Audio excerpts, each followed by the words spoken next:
The disaster agency reports that Typhoon Kalimegi has affected more than 700,000 people across the Visayas and parts of Mindanao.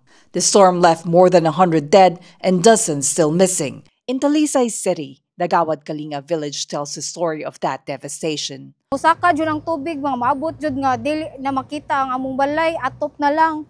Mo jud among na-experience sa among kuan jud nga siyempre naasa jud mga bata jud, mga baby pa 7 months nga gipasa-pasa na lang jud nga unahan jud ang mga bata, ang mga tigulang.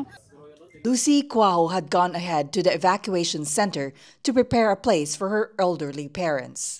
But when she returned to fetch them, the entire village was already underwater. Panic and fear set in as she realized her parents, who could barely walk, were trapped in the rising flood. Akong mama kay akong sister o akong papa senior, hina siyang mulakaw. Then through sa mga neighbors, diha sila agi, nisakay sila sa kanang hagdanan. So nakatawid sila dito sa Fairview.